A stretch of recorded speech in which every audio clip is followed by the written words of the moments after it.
my lecture will be in French. La géopoétique est-elle une écopolitique? Plus nuancé que le titre assertif de cette communication, cette question inaugurale établit avec précaution un rapport entre ces deux notions, rapport qu'il me faudra à l'évidence expliquer. Je dois avouer que j'ai hésité sur la pertinence de cet intitulé. Et si je l'ai finalement proposé aux organisateurs de ce colloque, que je remercie bien sûr, c'est en formulant le souhait que le projet d'une écopolitique ne soit pas indifférent, ne soit pas fermé à ce qu'est la géopolitique. C'est donc cette possible association, cette possible combinaison que je vais interroger. Et pour ce faire, je vais procéder de la manière suivante, par étapes, au nombre de 6, rapprochant, ou plutôt juxtaposant, arbitrairement et de manière chronologique, depuis les années 70 jusqu'à maintenant, des textes littéraires, philosophiques, des rapports officiels, des appels internationaux et certains livres de Kenneth White. Le rapprochement effectué permet de retracer le parcours d'une réflexion qui a toujours été minoritaire, sinon marginale, mais dont on constate aujourd'hui la pertinence. Cette juxtaposition révèle aussi une configuration intellectuelle à laquelle l'œuvre de White n'est pas étrangère, avec laquelle elle partage même quelques prémices. Mais s'il y eut parfois assentiment, celui-ci s'est presque toujours accompagné de réticence, voire du refus clairement exprimé de confondre les discours et les projets. À chaque fois était au contraire réaffirmée la singularité d'une réflexion qui devait, au tournant des années 1990, vous le savez, trouver son appellation définitive de géopoétique. J'ai souhaité revenir sur les contextes successifs dans lesquels s'est déployée la pensée poétique de Kenneth White, sans craindre les réserves, voire les réticences qu'une telle démarche pourrait susciter. Car je crois qu'isoler cette pensée d'une manière artificielle lui serait préjudiciable. Cette œuvre est située. Elle est située dans une époque, elle est située dans un monde, et elle est située dans un certain état du monde. Sa puissante originalité doit être interrogée par conséquent dans la proximité ou le voisinage, parfois hostile, de discours qui lui sont contemporains. Les différents et les différences apparaissent alors avec netteté en même temps que les convergences et quelquefois les points communs. Je commencerai donc par évoquer brièvement Allen Ginsberg, auquel Ken vient de consacrer un essai intitulé « Une voix dans un supermarché », livre publié l'an dernier. Dans un entretien avec Pierre Joris, publié dans le journal Actuel en 1971, Ginsberg déclare, et je le cite, « Au moment où l'existence même de la planète est en danger, le rôle d'un poète ou de la poésie peut sembler dérisoire. Le mouvement de la Beat Generation est la crête d'une vague plus profonde, l'apparition d'une conscience plus large, une conscience plus biologique que politique. Une nouvelle perception du politique apparaît plus lentement, indissociable de l'écologie. » Fin de citation. Avec lucidité ici, Ginsberg invite donc les lecteurs d'Actuel, publication, je le rappelle, publication majeure de la presse alternative, ou Free Press en France, à repenser en profondeur la question du politique, inséparable désormais de celle de l'environnement. À l'instar de ses amis Gary Snyder et Michael McClure, Ginsberg jette précocement les fondements d'une éco-politique. Éco-politique débarrassée de l'idéologisme capitaliste ou marxiste du progrès, éco-politique questionnant les dérives écocides de l'Anthropocène, éco-politique exigeant une conscience élargie qu'il qualifie de poétique, de biologique, donc une conscience élargie de la complexité fragile du vivant. Deuxième évocation. L'année suivante, en 1972, est publiée une étude importante, The Limit to Growth, également connue sous le nom de rapport Meadows. Commandé par le Club de Rome à des chercheurs du Massachusetts Institute of Technology, le MIT, cette étude souligne les dangers écologiques de la croissance économique et démographique irraisonnée que connaît le monde moderne. Les auteurs de ce rapport envisagent pour l'avenir plusieurs scénarios. Pénurie de matières premières, hausse insupportable de la pollution, effondrement à terme de l'écosystème mondial, la continuité du progrès technique ne faisant que masquer, en le retardant, un effondrement général qu'ils affirment inéluctable. Troisième évocation. En 1979, alors que Kenneth White soutient sa thèse d'État sur le nomadisme intellectuel, paraît le livre « Le principe responsabilité » du philosophe allemand Hans Jonas. Ce livre, qui connaît un immense succès en Allemagne, passe inaperçu en France. C'est un livre qui en remet en cause les postulats de cette modernité prométhéenne. Le temps de notre civilisation technoscientifique, constate Jonas, n'épouse plus le temps de la nature. Il suit une loi d'accélération que la Terre ignore. La possibilité d'une destruction irréversible de la nature dans sa totalité, du fait des activités industrielles de l'homme, est désormais concevable. Ce qui semblait éternel et inépuisable est devenu fragile, précaire, provisoire, vulnérable.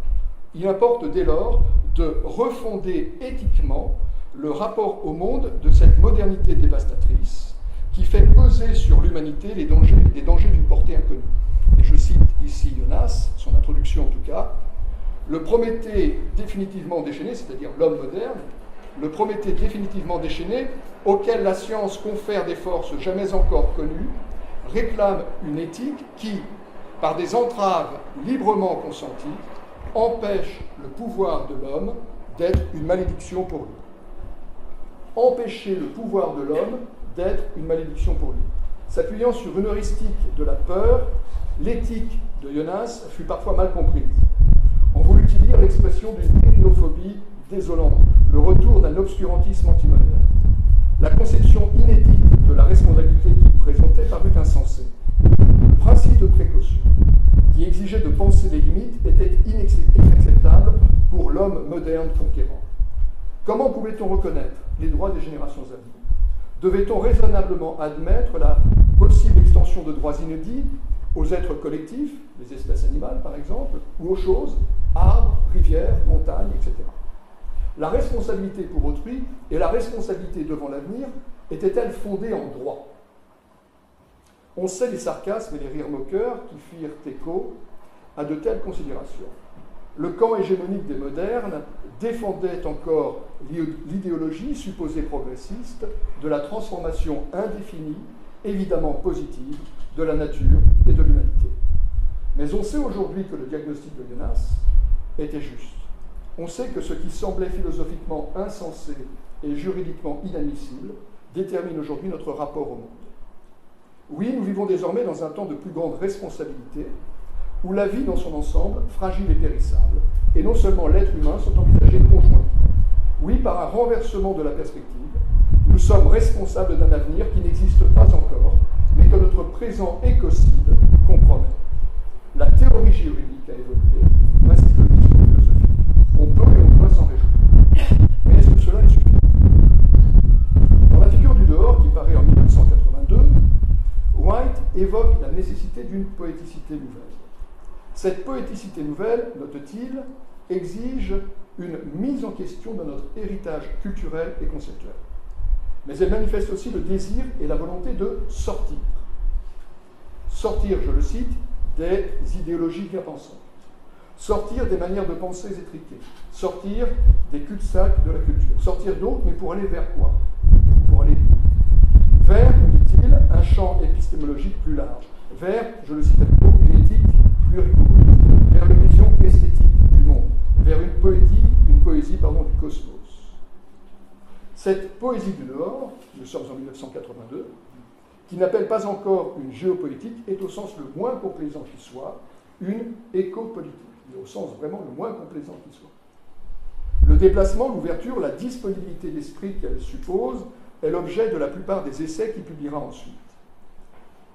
Mais dès cet essai, mais dès la figure du dehors, eh bien, White pose en des termes transitoires qui seront précisés peu à peu les fondements d'une réflexion critique qui n'élude pas la question du politique. Certes, le traitement de cette question paraîtra dans son œuvre discret, mais le lecteur attentif peut en suivre le tracé d'un livre à l'autre. Esquisser dès les pages introductives de la figure du dehors je le cite, une politique économique, culturelle et pédagogique prépare donc ce nouvel ordre, ou ce nouveau rapport au monde que les publications ultérieures vont expliciter. Ainsi, dans L'Esprit nomade, publié 5 ans après la figure du dehors, il ne s'agit plus seulement d'allusions incidentes. Le propos est beaucoup plus développé, et il est de manière originale, non pas sous la forme d'un exposé classique, argumenté, mais par le biais d'une cartographie intellectuelle qui forme un réseau d'affinités électives.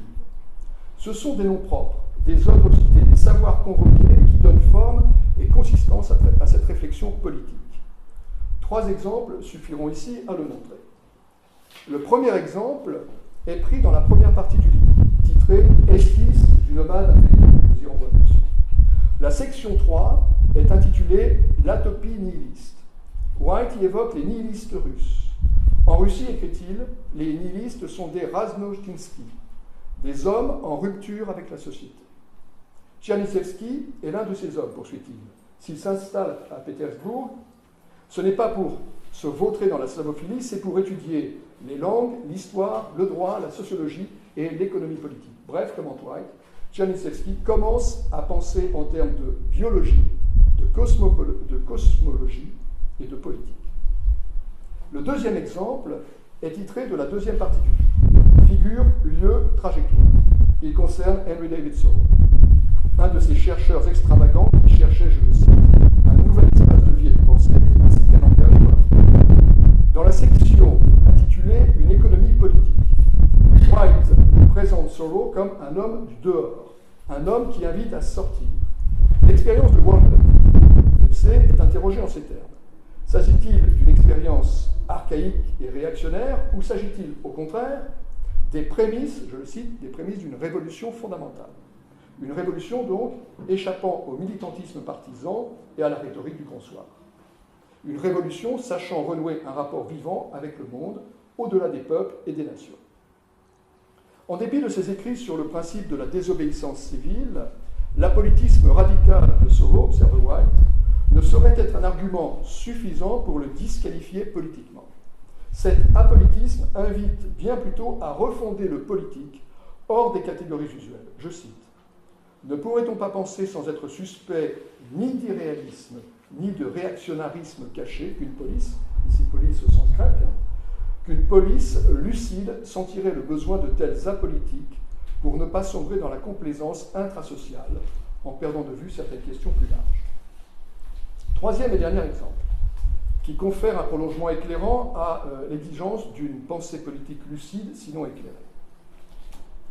Dans la dernière partie de l'Esprit nomade, on trouve une section intitulée « Le grand jeu ». Cette section est consacrée à l'œuvre du philosophe d'origine grecque Kostas Axelos.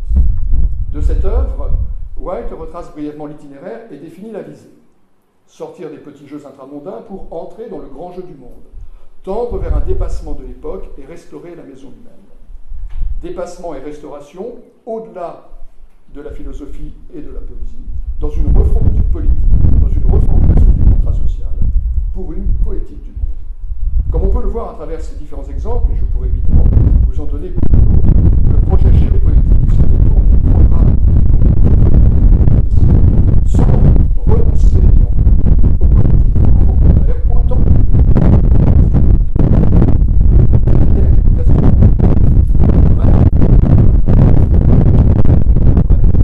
de ces livres que je viens de citer. De la Avenir à tous, et plus connu sous le nom de rapport Brundtland. Ce document répond à l'impératif d'une responsabilité collective nouvelle. La définition qu'il donne du développement durable, Sustainable Development, en est l'expression majeure. Vous connaissez cette définition, un processus de développement est dit durable, sustainable, lorsqu'il permet de répondre aux besoins du présent sans compromettre la possibilité pour les générations à venir de satisfaire les leurs. Cette proposition traduit une prise de conscience générale. Être raisonnable, désormais au sens des Lumières, bien sûr, c'est parler le langage du droit et de la responsabilité pour empêcher l'homme de devenir une malédiction pour lui-même. On a pu considérer cette évolution comme une avancée majeure, elle date de 1987, et sur le mais 15 ans plus tard, en 2002, Jean-Pierre Dupuis publiait un livre perçu pour un catastrophisme éclairé, livre dans lequel il constatait la dramatique insuffisance de l'Église. Pourquoi, interrogeait-il, pourquoi le sursaut se fait-il attendre? Pourquoi n'arrivons-nous pas à croire ce que nous savons? Questions essentielles à l'Église. Cinquième évocation. Je rappelle qu'il y en a 6. Cinquième évocation, en 1990, 3 ans après l'Esprit nomade, paraît le contrat naturel du philosophe Michel Serres. Sur cet ouvrage controversé pesa en France un soupçon d'obscurantisme mystique. Parce qu'il enseignait régulièrement à Stanford University en Californie, on accusa Michel Serres d'avoir succombé aux sirènes de la dite écologie. Le constat alarmé qu'il faisait était certes audible, mais les propositions qu'il formulait semblaient inadéquates, sinon dangereuses. Mais que disait-il donc que les fragiles oreilles françaises ne pouvaient entendre? D'abord, que nous vivions dans un temps historique inédit. Je le cite, en ses causes évaluables, et non, mais non en ses causes. L'histoire globale, écrit Serres, entre dans la nature globale entre dans l'histoire. Du paysage local à la terre entière, l'exploitation par l'homme de la res extensa est totale, désormais totale. Je le cite, la beauté fragile de la terre est partout menacée, et le péril de cette menace annonce le péril que cette menace annonce conditionne en retour la survie des acteurs globaux que nous sommes devenus. Il faut donc changer de direction, écrit-il encore. Voilà la bifurcation de l'histoire, ou la mort, ou la symbiose. Nous sommes en 90.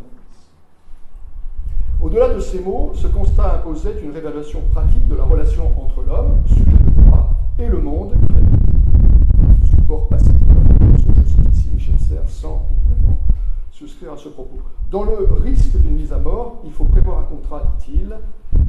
Dans le risque d'une mise à mort, il faut prévoir un contrat. Nous vivons actuellement avec la Terre plus récemment.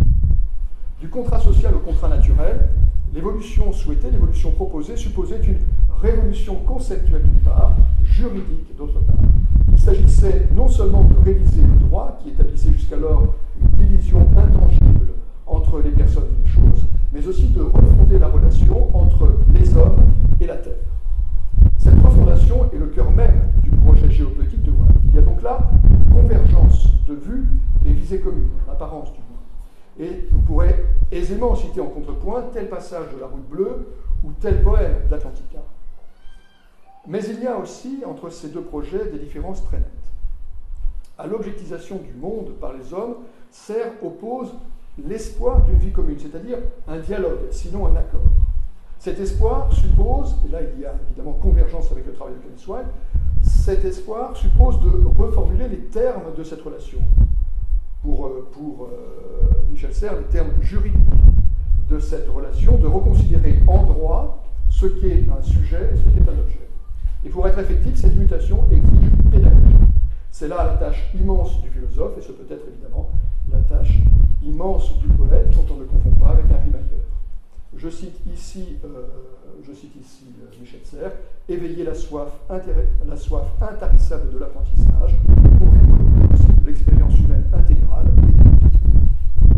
On a cru, à tort, que le livre de Michel Serres défendait... Pardon, je viens de dire cela, donc c'est pas grave. Je me perds dans non, c'est ça. On a cru à tort que le livre de Michel Serres défendait une nouvelle mystique. Qui, s'inquiétait-on, allait parler au nom des choses qui par nature n'expriment rien? Cette conception supposée sacrée ne reposait-elle pas sur une conviction quasi métaphysique de l'auteur plus que sur une argumentation rigoureuse et incontestable? La notion de contrat naturel qui brouillait les distinctions cartésiennes les mieux établies n'était-elle pas dangereuse pour l'homme lui-même? Celui-ci ne risquait-il pas en retour de se voir objectisé si l'on conférait aux objets naturels, arbres, forêts, lacs, rivages, marins, etc., quelques qualités de sujet? Ce problème de qualification juridique occupa les esprits un certain temps. Le débat n'était peut-être pas infondé, mais qu'indiquait-il finalement? Il révélait l'extrême difficulté à exprimer un autre rapport à la Terre. Serres en appelait à une nouvelle philosophie du droit, inhérente aux droits des hommes, mais également aux nouveaux devoirs que les hommes avaient contractés envers le monde qu'ils habitaient. La géopoétique, en réalité, ne discute pas ces considérations. Elle ne les conteste même pas. Elle les intègre, me semble-t-il. Du contrat naturel au manifeste chaoticiste, je vous y renvoie, c'est un des poèmes d'Atlantica, la bifurcation historique se meut chez White en mouvement cosmopolitique. La replication philosophique, voire la réparation juridique, deviennent pensée existentielle et pratique de vie. D'où, et à nouveau pour les malentendants, ce soupçon pesant cette fois sur White de mysticisme naturaliste, d'animisme douteux, voire de néo-ruralisme à la fois passéiste et post-moderne. White ne faisait-il pas l'amour aux arbres, en particulier au bouleau appelé fille de la forêt dans les traditions nordiques? Ne l'avait-on pas vu errer dans les rues de la recherche de ses points, voire même de danser sur lui? Sixième évocation, la conférence des Nations Unies sur l'environnement et le développement, sous le nom de Sommet de la Terre de Rio de Janeiro en juin 1992, vous en rappelez certainement. Cette conférence donna une dimension planétaire à l'impératif posé par Michel Serres d'un nouveau contrat naturel. Cette conférence, on s'en souvient, débuta étrangement. Elle fut marquée par l'appel de Heidelberg, signé par des intervenants prestigieux, des intellectuels, des économistes, des scientifiques, parmi lesquels près de 70 prix Nobel, qui dénonçaient l'irrationalisme des revendications écologiques contraignantes. Rendu public à la veille de l'ouverture du sommet de la Terre, cet appel fut présenté comme une grave mise en garde émanant de la communauté savante, communauté qui enjoignait les dirigeants réunis à Rio à la plus grande méfiance face aux préjugés des défenseurs de l'environnement que ces savants disaient animés par une idéologie irrationnelle. Je les cite. Le texte commence ainsi. Nous exprimons la volonté de contribuer pleinement à la préservation de notre énergie à la Terre. Toutefois, nous affirmons que l'état de nature, parfois idéalisé par des mouvements qui ont tendance à se référer au passé, naturellement, ils sont toujours réactionnaires, n'est-ce pas?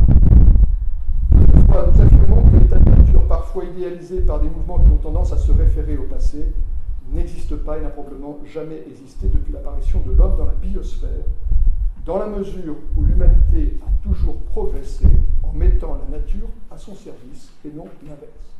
Voilà donc l'appel qui est lancé à la veille du sommet de Rio et qui va conditionner évidemment les débats.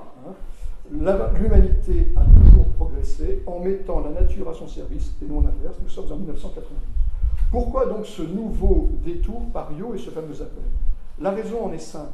Le projet poétique de Kenneth White s'est élaboré et s'est développé en réalité dans ce contexte historique, à la fois confus et hostile, où tout et n'importe quoi s'est dit. À la croisée des chemins, le scientisme concurrençant les faits, la lucidité a fait souvent défaut. Oublier ce contexte serait imprudent. On le constate, la difficulté à entendre des paroles nouvelles y est manifeste.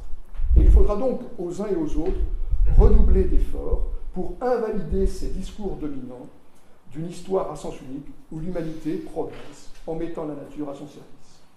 Le contexte de la géopoétique est celui d'une indispensable mais difficile bifurcation où l'époque, embarrassée de son propre passé, ne comprend pas les nouvelles donnes et use encore des anciens concepts. Du parasite ou du prédateur qui exploite au partenaire à la recherche d'une relation équilibrée, la mutation demandée est radicale. Cette autre manière d'être au monde est l'un des objets du livre Le bateau de l'Albatros, qui paraît en 1993, c'est-à-dire l'année suivante. Sous-titré Introduction à la géopoétique, ce volumineux essai présente un projet global dont la singularité est rappelée en quatrième de couverture, et je vais vous la citer en partie en tout cas. Tout en analysant la situation historique à sa manière, mais en prenant son point de départ sur un terrain radicalement différent, l'auteur propose autre chose. Une ouverture au monde, une relecture de la Terre, un renouvellement de l'expression sous toutes ses formes. Bref, un nouveau fondement culturel. Le plateau de l'Albatros examine le concept de géopoétique des points de vue scientifiques, philosophiques et littéraires, et déploie une première cartographie d'un nouveau monde, tout en situant ses idées et les pratiques de la géopoétique dans le contexte socio-culturel actuel. Je me permets donc de le rappeler aujourd'hui, par rapport à d'autres notions qui se profilent en cette fin du XXe siècle, telles que l'écologie et postmodernité. En quelques phrases générales, donc, cette présentation indique clairement la position de White par rapport à ses contemporains. Non-ignorance des débats ou des controverses qui les agitent, mais affirmation d'une trajectoire différente. Ce que propose l'auteur de ce essai, ce n'est pas la définition contractuelle d'un nouveau partenariat, mais la cartographie d'un nouveau rapport. L'introduction de ce livre approfondit cette position particulière dont il faut considérer à la fois l'originalité, car c'est une position originale dans le contexte du moment, et la pertinence, car l'étiquette de poésie qui l'accompagne, mais que Kenneth White n'a cessé de récuser, fragilise en réalité cette position, la marginalise, la menace même de frivolité. En voici donc les premières lignes. c'est pages 11 et 12 de la version française. La géopoétique est le nom que je donne depuis quelque temps à un champ qui s'est dessiné au bout de longues années de nomadisme intellectuel. Pour décrire ce champ, on pourrait dire qu'il s'agit d'une nouvelle cartographie mentale, d'une conception de la vie dégagée enfin des idéologies, des mythes, des religions, etc., et de la recherche d'un langage capable d'exprimer cette autre manière d'être au monde, mais en précisant d'emblée qu'il est question ici d'un rapport à la Terre, défini comme énergie, rythme, forme, et non pas d'un assujettissement à la nature, pas plus que d'un enracinement dans un terroir, etc., etc. Reprenons ici certains éléments de cette citation. Tout d'abord, la géopoétique est définie comme traversée des savoirs et déplacement des systèmes établis de représentation. Transdisciplinaire, elle est le nom d'une certaine inscription dans le monde. Par ses références livresques, le géopoète a d'autre part la mémoire longue. Aux débats environnementaux qui lui sont contemporains, il mêle volontiers d'illustres devanciers venus d'Orient et d'Occident millénaire pour les mener plus loin. Le géopoète, en réalité, devance et déborde le contexte socio-culturel actuel. Sa globalité nomadique précède la mondialisation des échanges. Le champ intellectuel qu'il explore s'affranchit des croyances locales, des idéologies nationales. Aucun contrat social n'épuise la géopolitique. Et je dirais qu'aucune frontière géopolitique ne limite le projet géopolitique. Ce globalisme s'exprime un peu plus tard. Cette ambition cosmopoétique va trouver dans un livre qui paraît en 1998, Les Finistères de l'Esprit. Je ne sais pas s'il a paru en anglais d'ailleurs. Non. Les Finistères de l'Esprit, donc qui paraît en 1998, eh bien, évoque un monde qui dépasse le pays, un monde qui dépasse les pays. Alors, j'aborde ici la dernière étape de notre réflexion.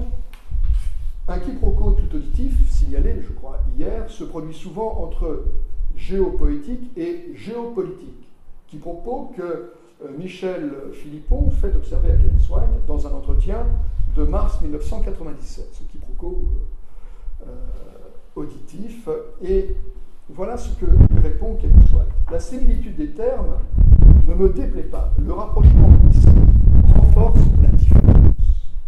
Avant d'ajouter, par rapport à la géopolitique dit un au-delà de la politique, un horizon plus lointain, et qui n'est pas, comme cela a toujours été, la religion ou la métaphysique, qui donc réclame un champ plus profond. La géopolitique concerne les rapports de l'État, la géopolitique, le rapport de l'État. On prend donc finalement la question qui ouvrait cette intervention. La géopolitique est-elle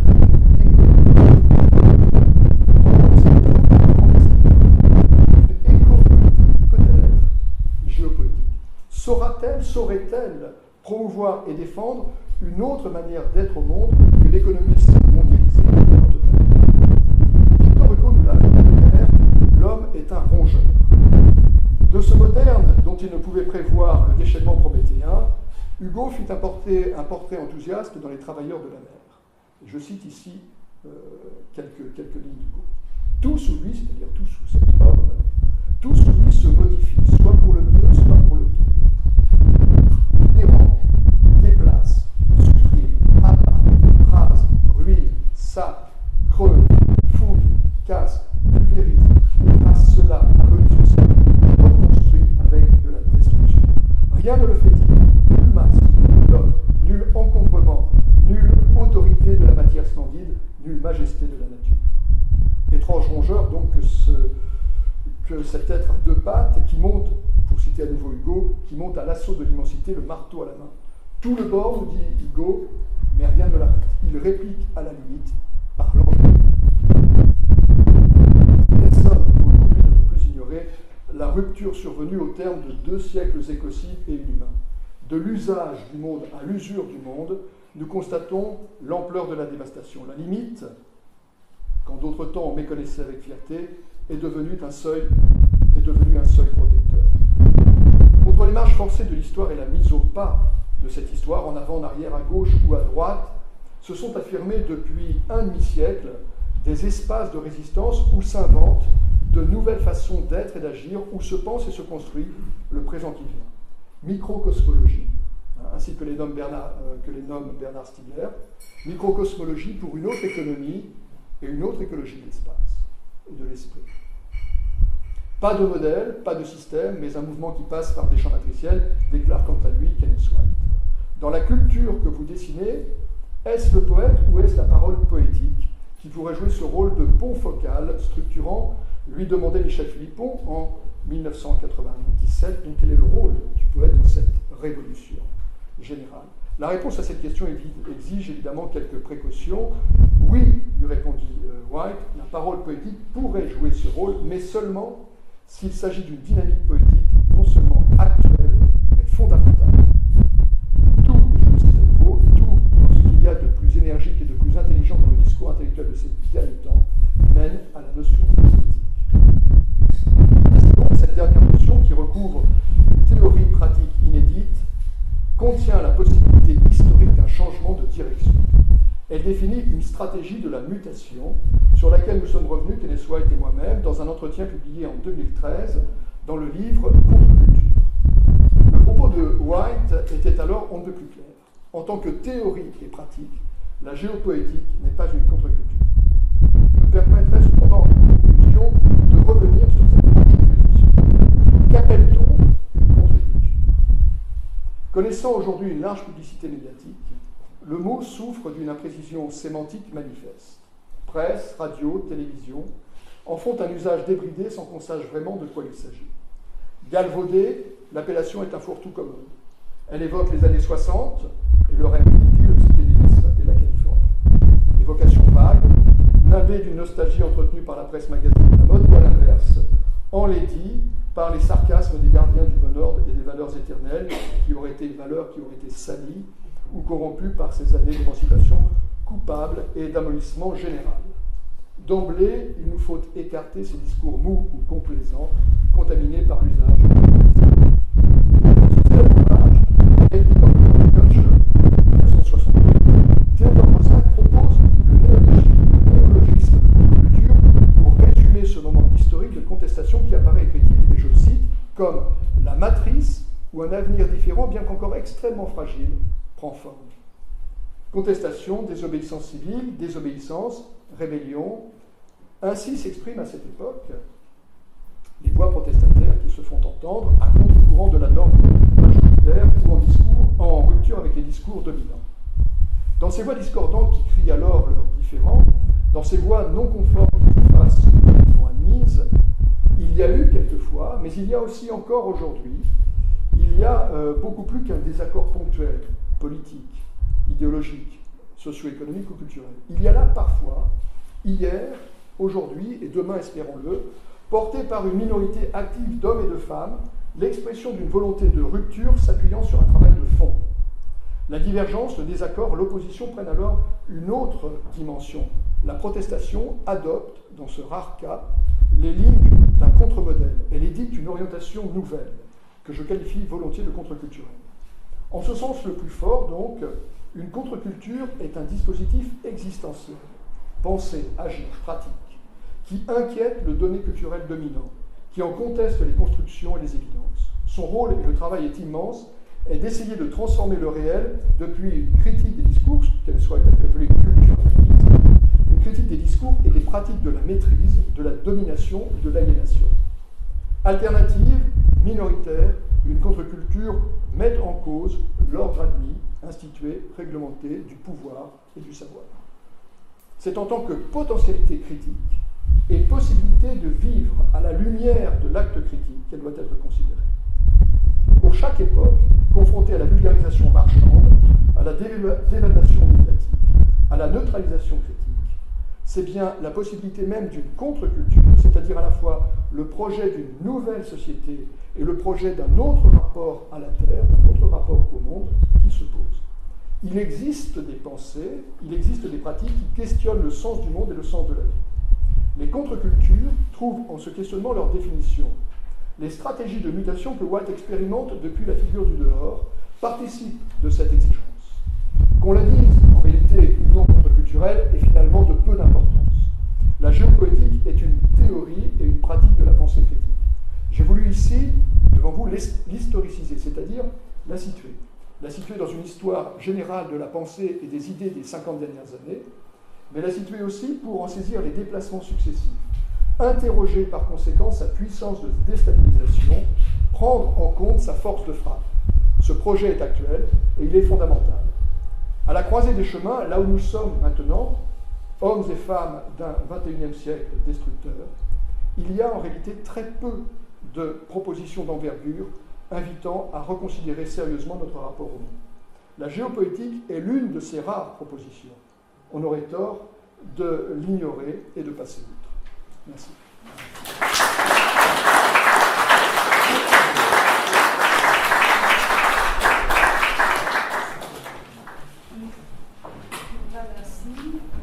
On va revenir sur ce sujet bien sûr à la fin parce que effectivement l'écologie, la géopolitique fait partie de ce débat.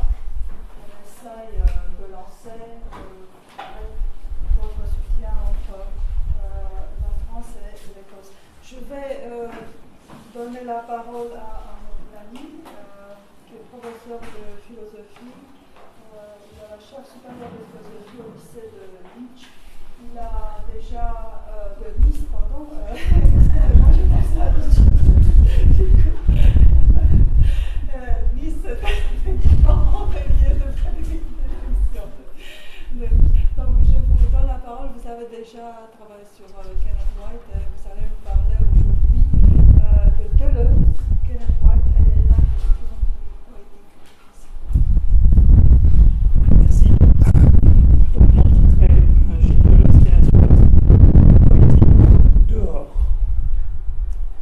Ce que je voudrais apporter, c'est, sur le rapport du dehors et du poétique, une analyse philosophiquement la plus précise possible du soubassement du beau travail de Kenneth White. Évidemment qu'il n'est pas nécessaire de prouver que Kenneth White est un poète. On peut en revanche se demander si Deleuze en est un. J'ai fait un travail récemment à Cerisy pour montrer que la poésie est partout dans son travail et que s'il ne lui a pas consacré un ouvrage autonome comme il l'a fait pour le cinéma ou la peinture de Bacon ou le roman kafkaïen, les nouvelles, c'est que peut-être le poétique lui est trop proche. En tout cas, chez l'un et chez l'autre, un terme permet de trianguler une sorte de transversale, c'est le dehors. Ce terme apparaît dans plus d'une formule ou d'un titre de Kenneth White. Il est repris par Deleuze de façon très significative. Je vous donne quelques citations pour situer le dehors chez Deleuze. Deleuze indique: sinon ce qu'est le dehors, du moins ce qu'il ne saurait être, le dehors n'est pas au dehors.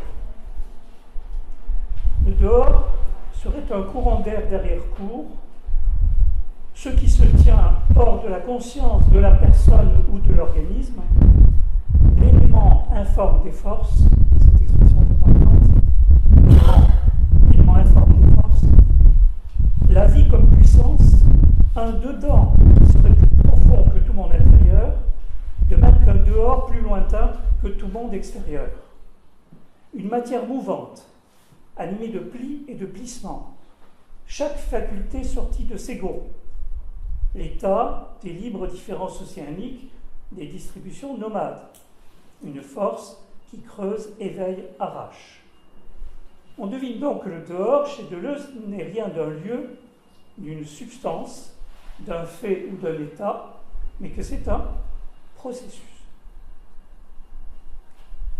Du côté de White, vous connaissez la moisson abondante, il cite dans le monde d'Antonin Artaud l'infini dedans, deux routes s'offraient à l'homme, celle de l'infini dehors, celle de l'infini dedans, et il a choisi l'infini dedans. Dans une apocalypse tranquille, il évoque Rilke, désignant la nature comme dehors, das Außen, par opposition à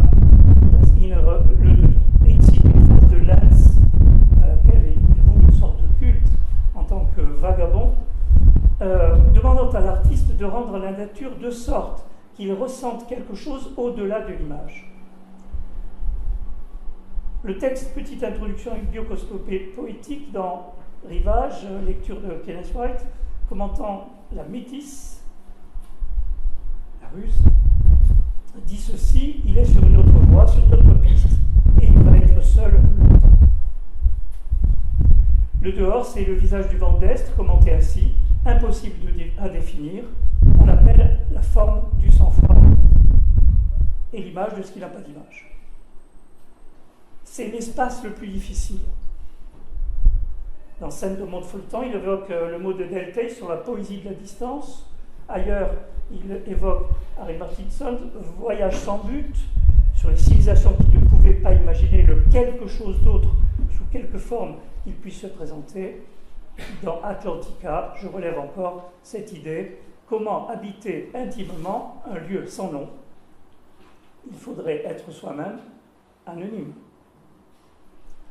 Arrivé à ce point, à l'approche de ce que White nomme la ligne du dehors, il faut réfléchir. Chez l'un, chez l'autre, fuite et exil, figure du nomade, recherche de l'ailleurs, mais on voit que les références spatio-culturelles ne sont pas perçues de même façon. La topie du premier, sensiblement vécu, s'accommode foncièrement d'un celtisme, ou peut s'accommoder d'un celtisme, tandis que le lien au dehors chez Deleuze, conceptuellement transcrit, ne bénéficie d'aucune attache spatio-temporelle.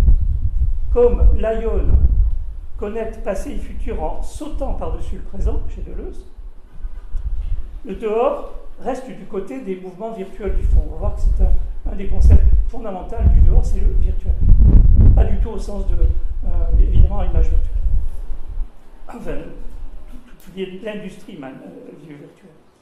D'autre part, un insouci de la nature, important aussi, au centre du 6, chez Deleuze, s'oppose chez White à cette puissante présence ouvrant le champ du poétique.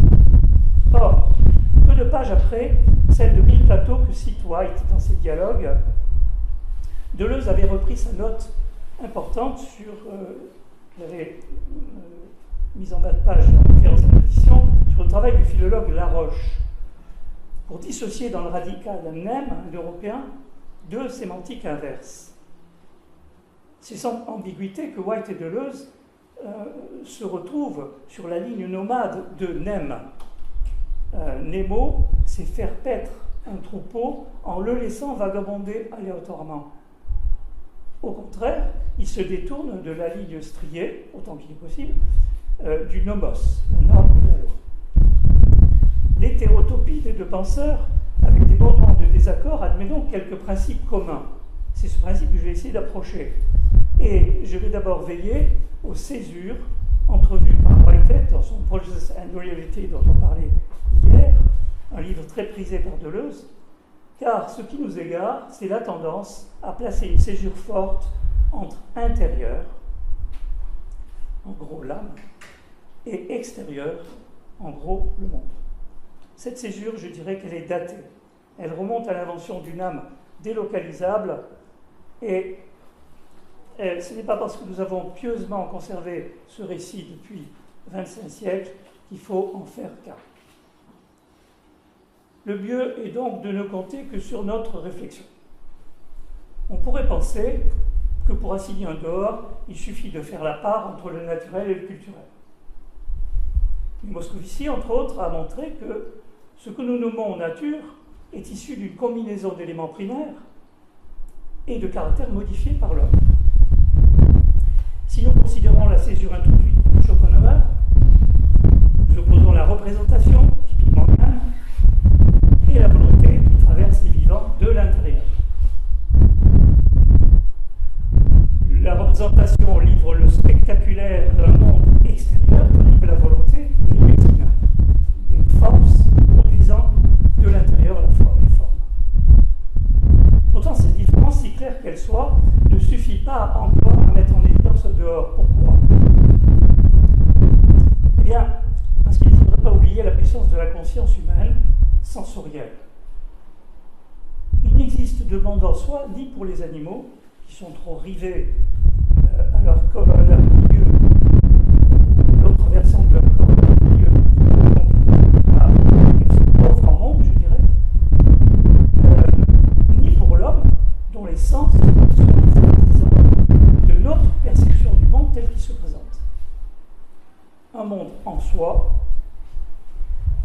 n'existe pas.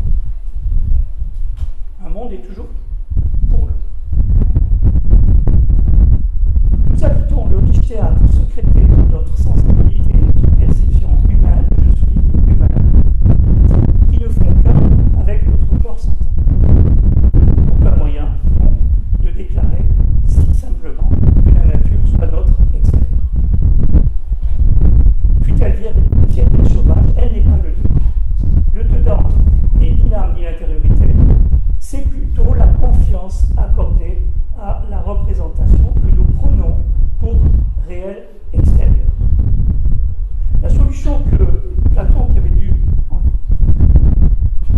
deviner, proposer de fuir vers les idéalités mathématiques des idées dans les Neptunes, là, elle avait l'inconvénient majeur de se détourner de la sensibilité de l'affection et du sentiment, ce qui revenait à divorcer de la poésie, sous le geste apparemment badin de reconduire gentiment les poètes enrubanés hors de la cité.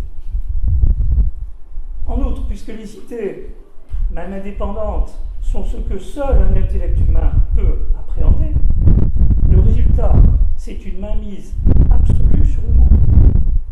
Voilà quoi conduit directement Platon. Et la concordance de cette tendance idéaliste avec le repli amorcé par Socrate sur une cité humaine et son dialogue entre hommes, et l'abandon corrélatif et de plus en plus accéléré de la physis et du cosmos ont lancé la philosophie occidentale comme repeint le monde aux couleurs de l'humain et se réfugie dans cette arrière-salle enfumée. Il peut, entre nous, baigner dans le trop humain jusqu'à plus soif. Dehors n'étant plus que la vitrine de l'homme. Alors, à partir de ce moment, j'ai trois développements. Premièrement, si nous comprenons mieux le dehors, nous comprendrons mieux le dedans. Deuxièmement, mieux comprendre le dedans par une bonne compréhension du dehors nous conduit à réévaluer la poésie. Et troisièmement, de cette façon, nous risquons aussi d'arriver à une meilleure façon de qualifier l'art en général. Voilà les trois points.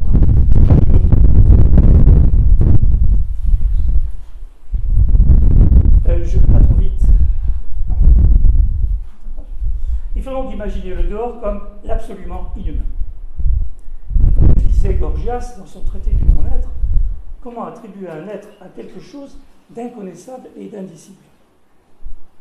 Lorsque Hegel réfute la certitude sensible, pauvre et illusoire, parce qu'elle ne sait dire qu'il y a, quand il tranche entre l'en-soi inaccessible, hors de la dialectique, et le pour-soi ouvert à toute raison, il reproduit cette césure entre l'inhumain et ce que l'homme agence et domine. Tout cela rappelé, non évidemment pour revenir à une ontologie ou à une métaphysique qui a tenu en haleine plus de 2 millénaires de penseurs. Cette métaphysique n'est qu'une magistrale opération de diversion. Voulant bousculer le système du savoir vers le pouvoir politique et l'acquisition de compétences individuelles calibrées par une paideia, Platon développe un dehors fictif dont les pères de l'Église sauront tirer profit, la transcendance. Celle-ci confirme 1000 fois la supériorité de l'homme, parce que l'homme seul en est capable. Et il est donc fier de sa conscience et de son intellectualité, et il s'accorde le droit de s'emparer sans plus de scrupules de cette terre. De plus, il place assez loin de lui le but d'un homme complet, futur dieu d'une cité idéale, lui permettant des opérations d'exclusion, de purge, de sacrifice, indispensables pour produire un corps unifié de citoyens, correspondant au vœu du tyran, dès lors bienfaiteur. Ne nous y trompons pas, nos politiques répètent ce régime depuis une statue de grandeur a été forgée pour débarrasser du vrai, afin de lui résister, de lui poser poser une vraie question. La nature et le cosmos, qui restent les images les plus proches de cet inhumain que nous avons vu tout à l'heure.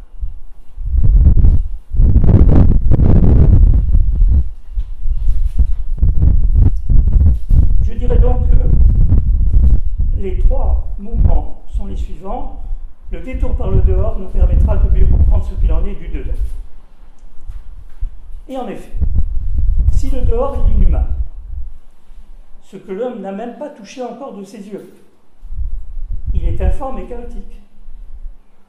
Or, dans le projet d'une maîtrise du monde, le chaos, enfin le chaos des Millésiens, je sais si je m'occupe des pressions pratiques depuis un certain temps, le chaos des Millésiens, l'entité sans forme dont sortent toutes les formes, chaos positif, bouche ouverte sur des possibles infinis, ne peut qu'être diffamé et caricaturé.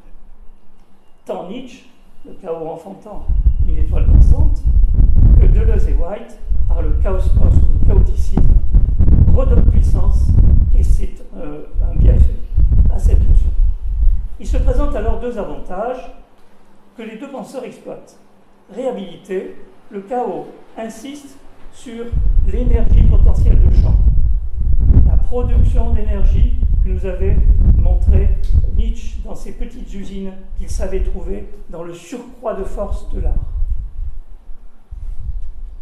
Deleuze, de même, avait trouvé cette énergie dans l'aspect transcendantal de la différence et finalement disparaît aussi bien que ces phénomènes-là. Mais le chaos permet aussi de flouter les termes extrêmes des oppositions, en traçant au contraire en très plein ce qui longtemps est resté filigrane. Si vous voulez, ce que j'ai mon parcours depuis un certain temps, il ne s'agissait pas d'opposition des contraires. Parce que quand on dit opposition des contraires, on est encore dans une position entre des extrêmes, qui sont des statuts. Et à ce moment-là, on n'est plus dans une pensée du mouvement. Or, la pensée présocratique est vraisemblablement traversée entièrement par cette pensée du mouvement qui floute les extrêmes en opposition. Ce n'est donc pas réellement une opposition, mais un mouvement de passage de l'un à l'autre. Par conséquent, ce qui vaut, comme le disait Bergson, c'est pourquoi il a été si important dans la philosophie, ce sont les intervalles, les ponts, les passages, les mouvements, la circulation, reliant les stases. Ce qui vaut désormais, ce sont des flux. Pas pour rien qu'on les trouve chez White, poète, chez Deleuze, philosophe, partout. Ce sont des flux, des diagonales, des trajets privés de finalité, car si on y réfléchit, un trajet qui a une finalité est déjà beaucoup moins un mouvement. C'est déjà le commencement d'une ligne presque fixe. Des déplacements, des métamorphoses, des devenirs, dit Deleuze. Un monde fluent, flottant, dit White. Une mer, disaient les Grecs. Des voyages, des routes bleues, des Kerouac, des Kenneth Roberts, le grand passage, des errances, des itinérances, des géocinétiques, des labyrinthes, comme jardins ou routes qui bifurquent. Ce sera donc l'occasion pour Deleuze de faire ce pas, remplacer le possible bergsonien par le virtuel. Ça, c'est une révolution pour la pensée qui n'a pas été assez aperçue. Il y a dans ce moment où Deleuze dépasse Bergson, le passage du possible au virtuel. Le possible ramène à Aristote, le virtuel nous ouvre chez Whitehead et au-delà, ou chez les orientaux. Donc on a ici une image assez claire de ce que peut être le dehors. Le dehors en tant qu'inaccessible à la connaissance et le virtuel, l'interstice invisible des formes. On parlait de Mark Taggart, il n'y a pas si longtemps, je crois que c'est M. Brody, ben, on est en plein dedans. Mais pour nous, si le virtuel doit faire un monde, il faut aussi que s'y adjoigne l'actuel ou l'actualisation. Et c'est ça qui, dans un premier temps, chez les commentateurs de Deleuze, avait été manqué, notamment chez Mireille Budas, parce qu'elle avait une façon assez romantique de présenter le virtuel comme la seule chose qu'il fallait absolument remplacer l'actuel par le virtuel. Ça, le virtuel est impossible à faire. C'est l'histoire. Personne ne peut vivre dans le virtuel. Donc il faut qu'il y ait un travail réciproque du virtuel sur l'actuel et de l'actuel sur le virtuel qui fasse comme une suspension, qui sont les choses, en tant qu'elles comportent encore du virtuel, en tant qu'elles comportent encore de la vitesse et du mouvement. Le monde, s'actualisant, doit ralentir sa vitesse absolue et tirer une forme de ces grands vents de l'univers qui soufflent en bordure des tableaux de Bacon, de ces tourbillons de l'univers. Il est logique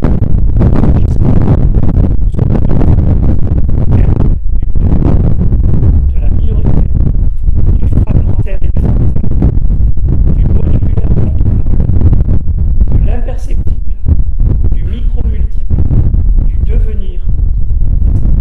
Tout ça, c'est une logique parfaite. L'œil de White, évidemment, avec son souci empirico-mental du détail, va aussi dans ce sens. Je dirais qui tient. Ce que le dehors nous permet donc de comprendre sur le dedans, c'est que notre réel humain, hégémonique et figé, c'est la fin d'une circulation de communication,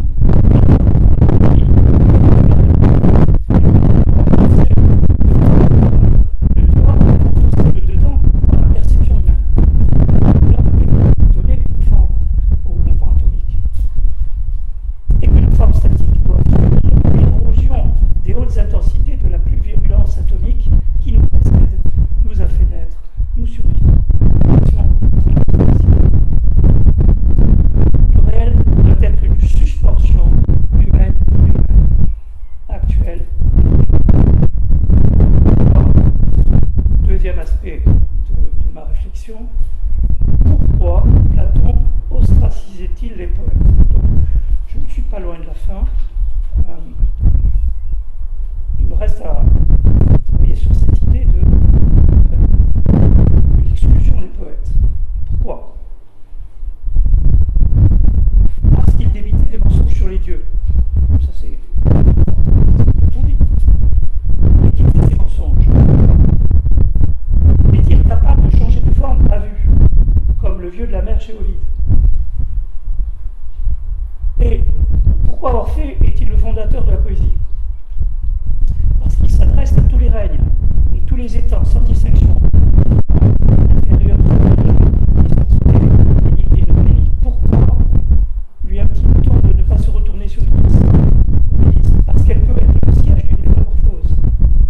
Pourquoi Thésée se cache en voyant Oedipe à Colonne se transformer brutalement en une divinité tutélaire, extrêmement monstrueuse. Voilà ce que disent les récits les plus lointains. La poésie, qu'on s'en réjouisse ou qu'on le craigne, a rapport fondamental à une porosité des formes capable de s'échanger. Porosité des formes, porosité des rêves. C'est fini la supériorité de l'homme sur le végétal. La question du dehors est décisive car elle touche au fondement du rapport de l'homme et du monde. Elle reconduit la pensée. En ouvrant les formes à une érosion d'une pluralité, la prise en compte du dehors vire l'hégémonie du sujet, l'homme concerne de l'homme, et en rend certitude, elle est permanente par les visions, elle est auprès de l'homme vis-à-vis des autres hommes du monde. Voilà pourquoi Deleuze a raison de brasser les formes épocales sous le nom de survol absolu. L'important pour lui, ce n'est pas le terme culture, mais leur rapport, leur comparaison, sinon même leur comparition, comme le dit Nancy.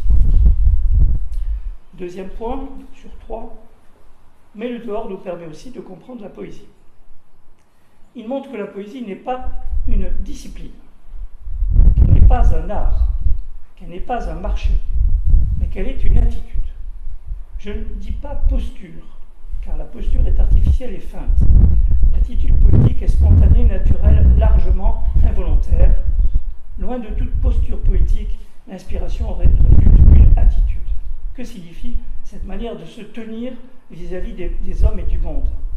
Dans nos sociétés où le concept envahit tout, l'attitude poétique préserve un monde sans concept. Je ne dis pas que le peintre ou le poète doivent haïr le philosophe. C'est possible qu'il le fasse. Car il y a même chez Kant des moments poétiques, l'épisode du cinabre. Et chez Hegel, il y a une altérance entre la préface de la philologie de l'esprit, poétique, romantique, et la suite.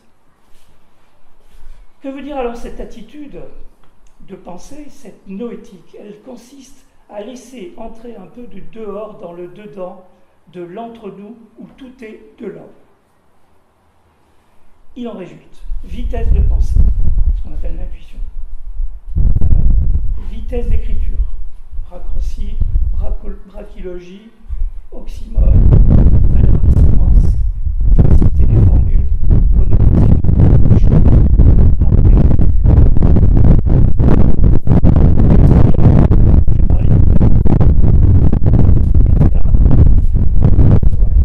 l'attention portée aux moindres entités, sur les moindres entités, les moindres règnes. Un refus du jugé, fondamental chez Deleuze, pour en finir avec le jugement.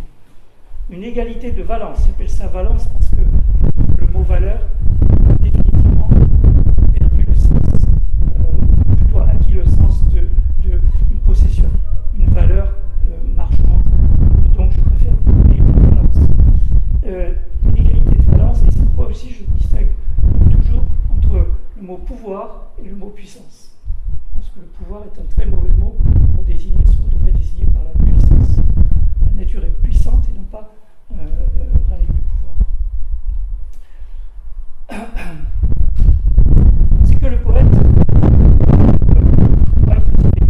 est un sujet. Il a la personne et s'abandonne à la gifle du réel, comme le faisait sensible devant un aigle qui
où se dessine à l'aveugle le trait oblique de l'œuvre.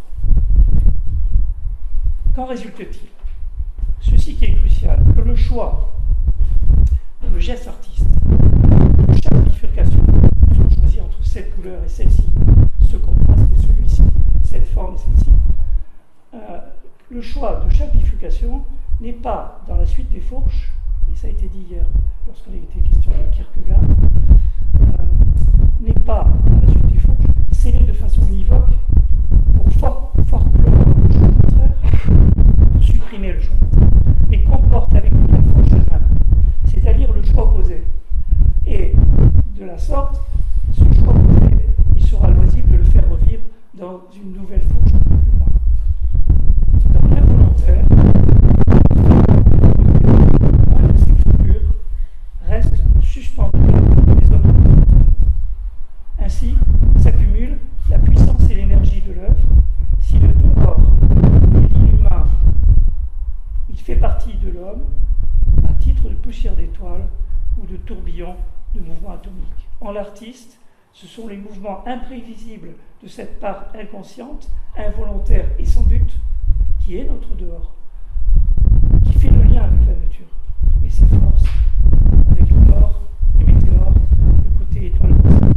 L'homme n'est pas naturel parce qu'il aurait un corps, mais parce qu'il partage avec le dehors une efficience sans conscience, sans volonté, sans foi. C'est là sa résistance. La compréhension du dehors nous donne de mieux comprendre la résistance artiste. Ni pardonneur, ni guérilla. C'est un sourd et lent mouvement millénaire. C'est l'envers de c'est mal en c'était la nature qui se laissait unilatéralement de petits oiseaux. Une noblesse romantique, intuitionnelle, usine physique de production. Et le départ renouvelé entre le naturel, en l'homme, sans l'homme, et l'antinature, purement humaine. Entre le rituel et l'actuel, entre la territorialisation et la déterritorialisation. Dernière phrase, je dirais qu'à travers une relecture des rapports d'Aristote sur l'importance du lieu, Kant, la différence des jours et l'espace, de Michel de Certeau sur la notion d'habitabilité, de Simondon avec la notion de point fort, de Deleuze avec la terri et déterritorialisation, de Kenneth White avec l'espace normal. La philosophie a une tâche urgente, synthétiser une nouvelle conception du lieu, un lieu entré, un odétidule, un ceci que voici, et cependant traversé par l'infini existentiel et universel. Merci.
There's been discussion this afternoon both about really quite metaphysical issues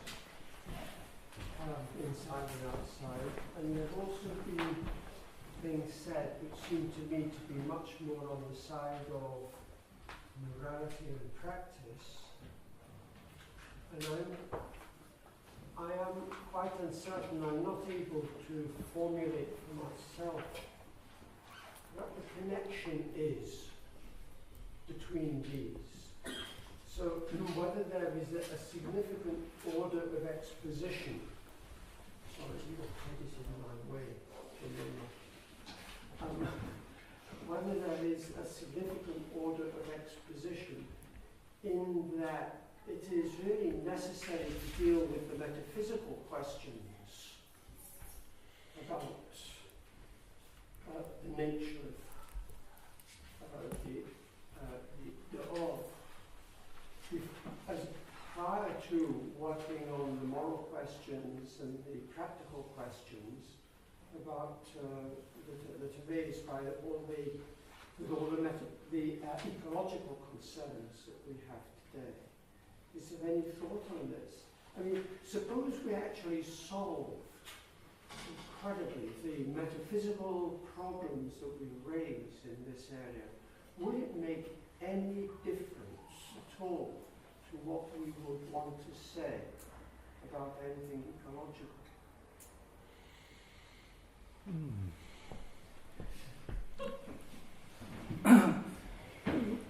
Je reprends en français. Justement, j'ai noté que pour moi, il n'y avait même plus le problème que posait Heidegger, à savoir est-ce qu'il faut dépasser la métaphysique, est-ce qu'il faut la surmonter, etc. J'estime que ce n'est pas du tout le problème. Je crois, c'est mon avis, je crois que la métaphysique est un écran de fumée, est quelque chose qui a été conçu depuis Platon, Aristote, les pères de l'Église, etc., pour nous faire manquer ce qui s'est passé réellement, à savoir la survenue de rapports de domination avec le monde. Autrement dit, ce rapport de domination avec le monde, ou ce rapport de non-domination avec le monde, n'est pas métaphysique.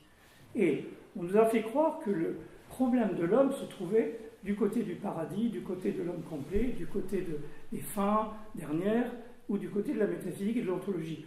Et Heidegger même, qui pourtant avait fait un remarquable retour à l'existentialité, aux catégories existentielles, donc le début de l'être et le temps, je pense, c'est encore quelque chose qui est valide, eh bien, il s'est laissé embarquer par une vaticination de type finalement métaphysique. Donc je dirais que ça, c'est le grand malheur de la pensée occidentale, à partir des présocratiques, qui n'étaient certainement pas des métaphysiciens, mais qui se sont malheureusement laissés imposer un discours métaphysique, comme par exemple Parménide, j'ai essayé de le démontrer.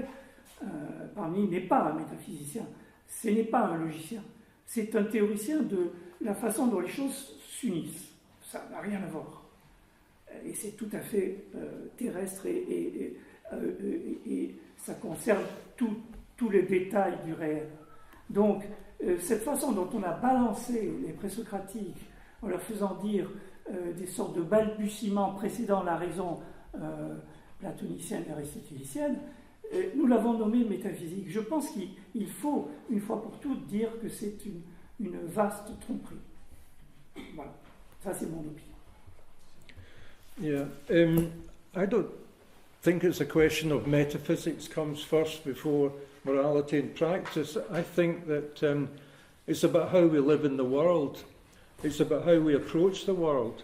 And I think what geopoetics has got to offer is a different way of perceiving the world, in which we do not separate our ideas from our senses and from our day-to-day and practice in the world. So I think this is one of the very important aspects of geopoetics, is that it's not just a world outlook or a system of thinking, it's an approach to living. And I think that was, Bergson was mentioned yesterday, and life force, and I've mentioned today about the importance, how it affected me, this idea of being open to the world and seeing the significance of the earth. We are body minds. We're not minds and then bodies. We're a unified existence, and I think that relates very much to existentialism as well. That would be my short answer. because we mentioned yesterday Kierkegaard, Professor Kenneth Craig, talked about Christian existentialism. I mean, there are different ways of looking at this, which are not necessarily compatible with one interpretation, which might be one of the possible interpretations in which geopoetics ties up with the outside.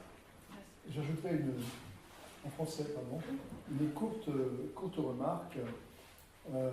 C'est que la question n'est pas pour moi une question métaphysique, c'est que ce que j'ai remarqué dans les discours que j'ai relevés, je dirais même les contre-discours aux discours que nous tentons de construire ici, c'est qu'il y a un double argument fallacieux qui est opposé. Ou bien la considération tenue est métaphysique, ou bien elle est poétique. Dans les deux cas, c'est équivalent. Et c'est péjoratif. C'est-à-dire que tenter de penser aujourd'hui un nouveau rapport au monde, c'est ou bien grossièrement basculer dans une forme d'animisme, bon, on laisse tomber, ou bien, plus fin, la critique faite à Michel Serres, propos métaphysiques, ou bien l'opposition faite à Ken Swat, métaphysique ou poétique, c'est-à-dire finalement faible, quoi. Alors que c'est là que se joue l'essentiel. Donc, ça n'a pas de rapport avec ce que viennent dire mes camarades, mais j'utilise ces mots, enfin, j'ai repéré l'usage de ces mots comme finalement une forme de contre-attaque réactionnaire. Voilà. Some other questions? Il me semble. Hein? Oui.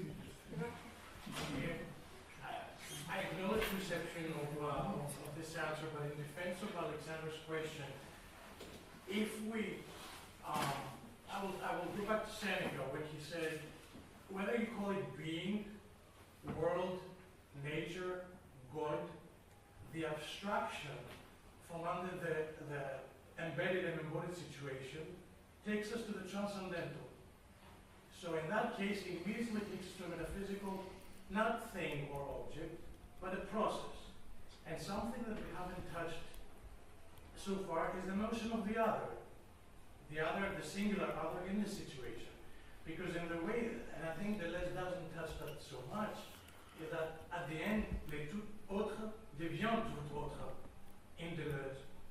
That means that the other, who actually could possibly generate the intervals that will allow the reflection and the creativity, doesn't have any space at the end if we abstract the other as another person. C'est toi de spécialiser. Et oui, bon, pour autant que j'ai compris ce que tu as dit, c'est pas parce que nous conceptualisons que nous sommes obligés de fuir vers un ciel transcendant dans lequel on faudrait séparer entre l'intelligence et le corps. Je pense que tout le monde maintenant est d'accord pour dire qu'il n'y a pas d'intelligence sans corps. Platon pourtant disait, si les maladies nous tombent dessus, elles nous empêchent dans notre quête de la vérité, et donc la conclusion c'était qu'il fallait supprimer son corps. Bon, arrêtons avec ces fadaises. Et deuxièmement, il y a une distinction fondamentale à faire entre le transcendant et le transcendantal. Le transcendant, c'est effectivement quelque chose qui paraît être en dehors, et qui, selon moi, en réalité, est un dedans multiplié, c'est-à-dire c'est la porte ouverte à toutes les malversations de l'homme dans son désir de domination, tandis que le transcendantal, c'est un concept très précis, utilisé soit par Kant, soit par Deleuze. Par Kant, lorsqu'il considère des conditions de possibilité de l'expérience, et par Deleuze, lorsqu'il considère qu'il y a une structure fondamentale qui, précisément, est ce que j'ai essayé d'exposer, qui englobe des choses qui, effectivement, ne sont pas visibles, ne sont pas intelligibles, ne sont pas mémorisables, etc., et qui sont des mouvements, des flux, des rencontres, des synthèses, des tracés extrêmement complexes du type réseau ou rhizome. Ça, c'est le transcendantal deleuzien. Je veux dire qu'il n'y a plus aucune trace de transcendant. Au contraire, il fait bien la différence entre deux types d'usage des synthèses, l'usage immanent des synthèses et l'usage transcendant des synthèses. L'usage transcendant, c'est toujours, comme le témoigne la troisième synthèse, toujours la culpabilité. C'est donc toi le coupable. Alors que la troisième synthèse immanente, c'est donc ça l'amour. Vous voyez la différence?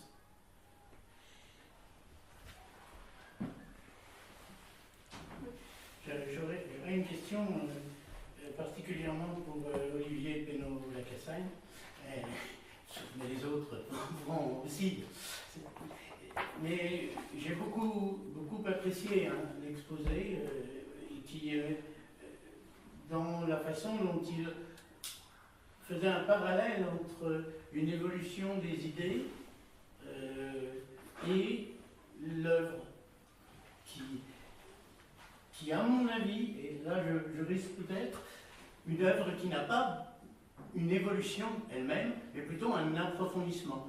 Parce qu'il me semble que l'œuvre de Kenneth, on peut la lire d'un bout à l'autre, ce qu'il écrivait il y a 40 ans, ce qu'il écrit maintenant. Alors qu'il y a eu une évolution des idées. Et j'ai cru comprendre que les deux, à un moment, allaient se rejoindre, c'est-à-dire qu'il y avait une actualité, finalement, une nécessité de plus en plus forte de l'œuvre de Kenneth, hein, si j'ai bien compris. Mais, à la fin, vous la définissiez du côté d'une contre-culture.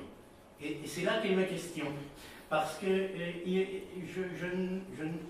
je comprends la façon dont vous l'avez présenté, mais personnellement, je ne le ressens pas comme ça. J'ai l'impression qu'il y a chez Kenneth, chez Kenneth White, une culture, et un rapport au monde qui rend le monde habitable, et un monde qui soit sans frontières politiques et sans notion idéologique de progrès non plus. Qu'il y a une façon culturelle d'habiter le monde. Et certes, ça s'oppose, mais ça s'oppose à ce que j'appellerais la contre-culture, je la vois plutôt dans la destruction de la culture qui est de plus en plus manifeste. On ne détruit pas que l'habitabilité du monde, on détruit aussi la culture qui en faisait un monde. Et donc au fond, je trouve que si la contre-culture, elle est plutôt dans ce que nous recevons de plus en plus de l'extérieur, et que la culture, elle est du côté de Kenneth. Vous inversez la proposition, mais ça ne Oui. change pas grand-chose en réalité. Justement, je voulais voir comment. Vous inversez simplement la proposition, mais en réalité, on est d'accord sur le fond, quoi. Oui, je reprendrai simplement la première chose que vous avez dit.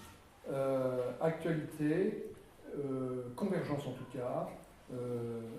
Ce qui m'a intéressé ici, c'est de montrer qu'il y a effectivement une pensée qui s'approfondit, plus qu'elle évolue, hein, je suis d'accord avec vous là-dessus, qui s'approfondit de livre en livre, mais en gros, qui raffine son vocabulaire, qui décante un vocabulaire qui au départ est un peu chargé. La prose du monde, par exemple, approche du monde blanc, etc. Ce sont des terminologies qui datent des années 70-80, qui disparaissent ensuite. Ils sont relayés par la géopolitique, qui devient un projet plus mûri, plus approfondi, etc., plus tranchant, plus vif, qui, enfin, me semble-t-il, qui laisse moins prise à je dirais, des critiques qui n'ont pas lieu d'être, mais qui pourraient être pour le monde blanc, par exemple, lequel l'a rappelé autrefois, je me souviens de ce séminaire, des critiques de l'ordre du racialisme, etc., des confusions. Mais bon, bien sûr, le mot pouvait prêter, dans le contexte des années 80, pouvait prêter à la confusion. Donc tout ça est balayé. Le terme de géopolitique pose autant de problèmes, hein, en particulier aux poètes, à la communauté des poètes. Que faire de la géopolitique quand on est poète, hein, c'est ça. Alors, bon, il m'intéressait de recontextualiser cela. Pourquoi? Parce que, pour plusieurs choses. Mais d'abord parce que le travail de Kenneth White, auquel nous tenons tous et toutes, c'est un travail qui reste un travail minoritaire, sinon marginal. Mais par rapport au discours poétique que nous connaissons, aux différents discours poétiques, c'est sans doute l'un des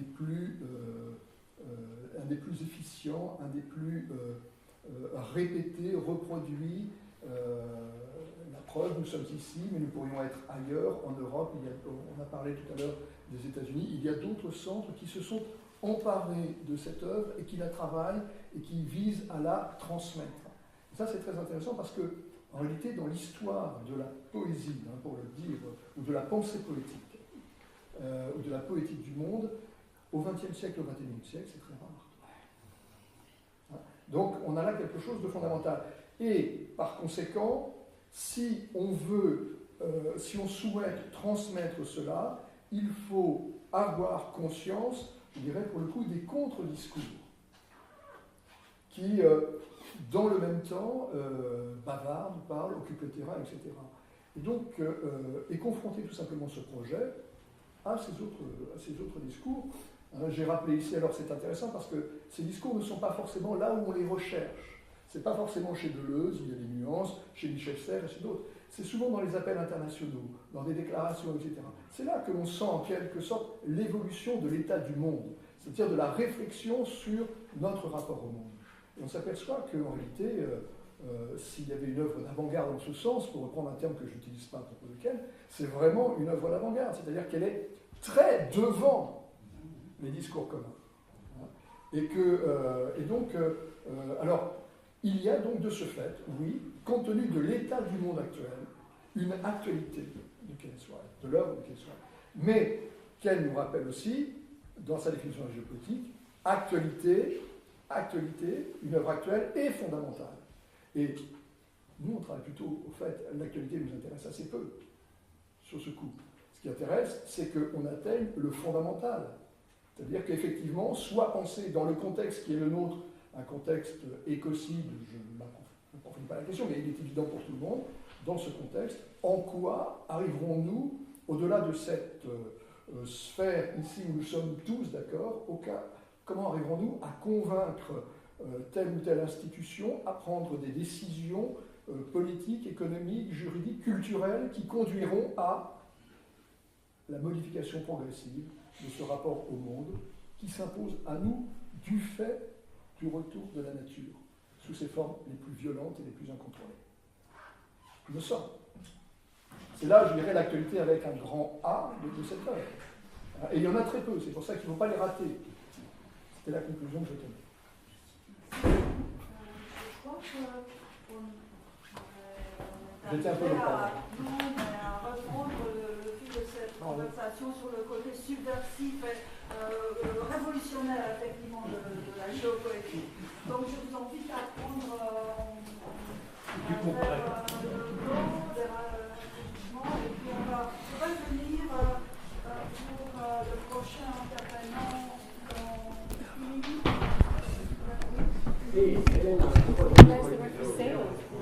Yeah, we've got some for sale. Yeah. Yeah, well, this will give you an overview, and these two, these are 8 each. Yeah. Excusez-moi, en fait, il y a des livres à vendre et d'autres qui ne sont pas à vendre.